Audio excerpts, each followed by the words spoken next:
Mama wakwaba midi ede ajwa searching mesrel na wa subscribe to my channel. Mia notification bell no so for more news.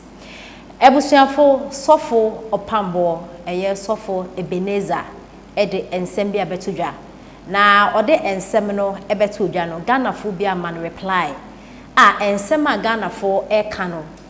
Uhwem na se wo pensem a enye se ebia omanpani dada John Dramani Mahama eno omo anisa no anaso omo empenasem because omanpani dada John Dramani Mahama se owobi na busuem ana oyobi ni papa ana oyobi ni wofa anka yepe but Ghana for reply omo de ebae no omo de buy because omanpani dada John Dramani Mahama abeye president da ena member obebu no ankoye enya de aiboa Ghana for onankasa when hune left from the right enti nanya dia esese yede akonwa no esanso emane biosa ena ensema Ghana for eka no ekere na ebusuafo ede nsem ena Sofo Opambour eye Sofo Ebeneza ede abetudwa enam so Ghana for atromadwe minka senche no yenti ensem ode etudwa na ensanso mbra me kama Ghana for nyina ti ase Sofo yes sir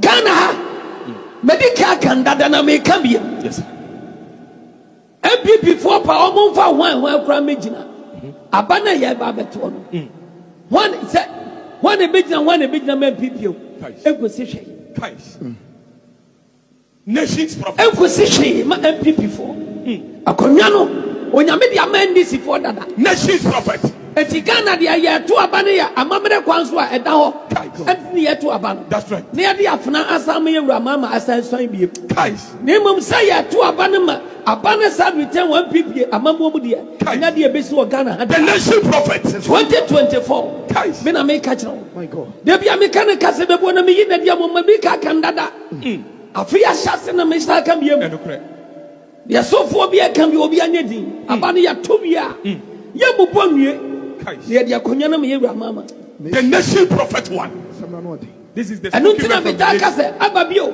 that's right. You got your mama ababio. Jamakai. Ubetima record the ato. Yes. Baby intimacy study on Yamina Miswaka. Guys. Mena me catch the prophet one. MPP sumuntia die. There cannot be poor some ye. And the son come we out. Omu peda ye ralan cash.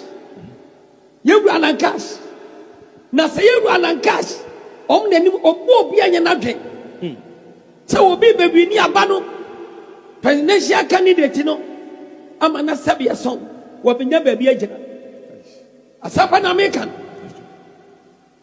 se enu alankash kura mpo ne benya enu ye no nyam de ma MPP for ya wonya me di siesie party no man fa ma onu so oba 2024 nya de obetimanya that's right abaya president na momo no so o man fa abana ma yewura alankash as a presidential candidate ya and you go send be your west Kromfo chain some come de man guys what do you want to be the national prophet move record the American fan nobody can change it you from motive for Beneza prophet one the nation's one yes go me and ya me ta kama no to manem no bi hunu bi nchame it the American and one guys akonya no na kaduru yedu alankashi so ewo MPP amamuom so obeye presidential candidate that's right so what you say yes sir stand no sampani fo nya come ni bom na komo ye no mo pega papa ne so so what your party nim enokre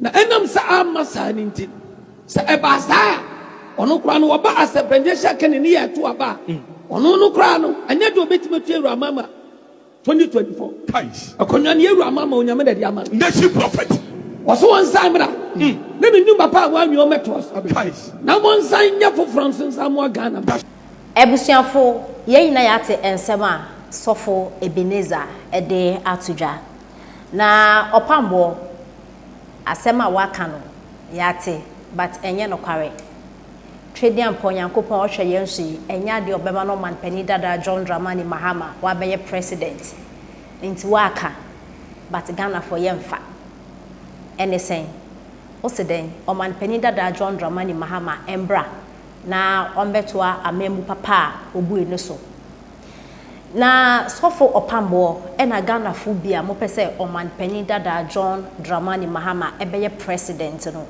me ka kire mu pi se oman panyin dada John Dramani Mahama nankasa no se okohyede dem anasa ono nko a ete ho a unim ensem eba ne tiri ensem bi oman panyin dada John Dramani Mahama ebisa ne ho ne se enti Ghana fu yi se bi omo adwi mu da ho enti se bi Ghana fu omo ye papa ana short memory na meka se Ghana for wono eyampa oman pani dada John Dramani Mahama nyame anim ne kware ni oye shocked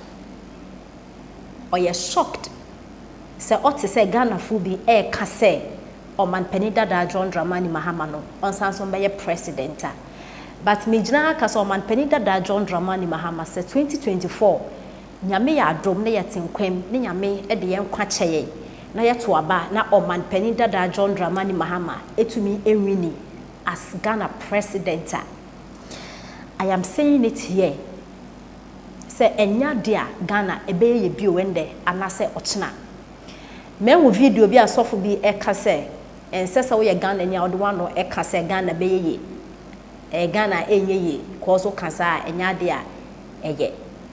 But ye beka so man pani dada John Dramani Mahama be president 2024 dia Ghana enye ye bionde anase ochina adentia enye o man pani dada John Dramani Mahama na 2016 ye dey over 1 million votes etu ni free so no adenti ye dey over 1 million votes etu ni free so because o man pani dada John Dramani Mahama na membu no na Ghana fu yesusu se enye na yetu no over 1 million votes.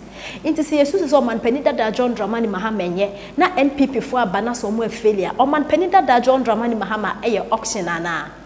Na kamisu se NDC party because they bia meka say NDC yenchi NDC and yenchi NPP because these are two political parties e wo Ghana han nti enye NPP be ye NDC but say NDC fo di ni papa fo ba ya anka ye be hu say e bia ni pa ne betimi enwini. But Oman Penny Dada John Dramani Mahama, wabaya president, yet over 1 million votes to no. Horse Waba. You see, Oman Penny Dada John Dramani Mahama na, he is shocked. And one Yabeka Oman Penny Dada John Dramani Mahama after 2016 elections, no. Now until me share and Casa, no to me make some comments be because no say we began of where. But NPP for eba ya economy ni mo eye din covid time by economy no eye basana de na Ghana for started so mo kasa no man Penny Dada John Dramani Mahama hu say Ghana for ye ni etwen hoho into man Penny Dada no o deserve so beba nti na wanya anu o kasa beba but yen hwe bibi o man Penny Dada John Dramani Mahama was wa be president ye the over 1 million vote to wukọ meaning one man be yade e na wukọ o sanso aba NDC fo mutimi eye bold e ka che Ghana for say no contribution no chop na yen contribute be na be si dan chop wo man mu Ghana ye monde NDC for Ghana ye monde e na no contribution no chop mana e na fen so man Penny Dada John Dramani Mahama sen kokobun kitenkete no ama mon kokwa no anye na sa policy no de ban kwanya Ghana fu nyina o NDC for executives no party Ghana ha NDC for mondia NPP for mondia mu ye study into man Penny Dada John Dramani Mahama Sofo Opambour no yes raw ye pacho vision ya kopon yi ma no sanse fa koma no say yes ye mpe to onyi sa onyi vision fofo ma wo yenti ense ma Ghana fu bi anasa reply omde ama Sofo Opambour we eye wofa e do che say apetishi prophecy you mean dum so ebas Mahama God should forgive you concert man and when so eye kweku owusu and what say God said Mahama should come and continue ninjuma pa we eye Noah and what say see another stomach pastor whom God has not sent and when so eye good man and what say hilarious is the name we are sorry and when so eye Thompson and what say it is so funny how Ghanaians think the return of ex-president Mahama would make any difference. No wonder he said we have short memory. Yes. And when so shatter kwejo and what you say. You are a big liar. The NPP can win easily with Honorable Kennedy. a Japan, let's us bet. When Isaac and what you said, this is prediction everyone know. NPP 8 years, NDC 8 years. So stop. Please, I am not prophet, but I know that. And I went so a king and what you said. Even from day one, we don't take you serious. So continue with your jovial game. And I went so said, what did God say Muhammad should come and continue? I think the Jomoro road is in the green book, but in reality, there's no road in Jomoro. Okay, and I went so